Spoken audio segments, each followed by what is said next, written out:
अनकही बातें। संध्या की हल्की ठंडी हवा वृद्धाश्रम के आंगन में बह रही थी। बाग में बैठी सावित्री देवी अपनी पुरानी साड़ी के किनारे को मरोड़ती जा रही थीं।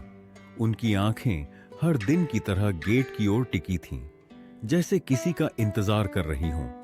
उनके होंठ बुदबुदाते, लेकिन आवाज नहीं निकलती, मानो कोई अनकही बात दिल में ही दबाकर रखी हो।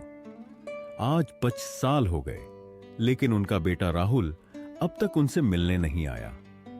जब भी किसी का फोन आता, उनका दिल तेजी से धड़क उठता।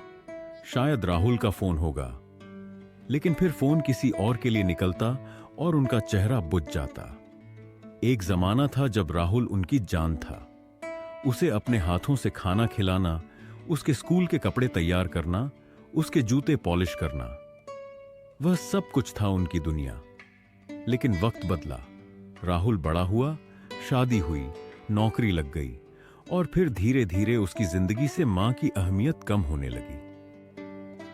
एक दिन जब सावित्री देवी ने राहुल के साथ रहने की इच्छा जताई, तो बहू ने साफ कह दिया, हमारे घर में इतनी जगह नहीं है।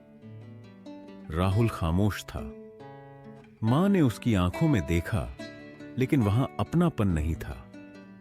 फिर एक दिन बेटे ने खुद ही उन्हें इस वृद्धाश्रम में छोड़ दिया, यह कहकर कि मां, यहां आपका अच्छे से ध्यान रखा जाएगा। मैं आपको हर हफ्ते फोन करूंगा। पर वह फोन कभी नहीं आया। हर दिन सावित्री देवी की उम्मीदें घटतीं, लेकिन पूरी तरह खत्म नहीं होतीं। किसी के जन्मदिन पर किसी का फोन आता, किसी के बेटे की शादी की खबर आती, लेकिन उनका फोन अब भी खामोश था। वह कभी कभी खुद नंबर मिलाने की हिम्मत करतीं, लेकिन उंगलियां कांपने लगतीं। अगर उसने पहचानने से इनकार कर दिया तो? यह सोचकर ही वह अपने आंसू पोंछ लेतीं।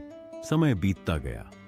वृद्धाश्रम के लोग आते जाते रहे, लेकिन सावित्री देवी की दुनिया वहीं अटकी रही, एक अधूरे फोन कॉल पर।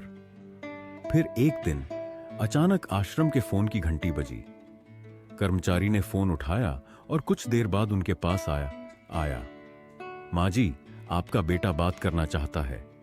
उनकी सांसें तेज हो गईं, हाथ कांपने लगे। कितनी बातें थी जो वह कहना चाहती थीं। कैसे हो बेटा? मुझे लेने आओगे? क्या मुझे याद भी करते हो?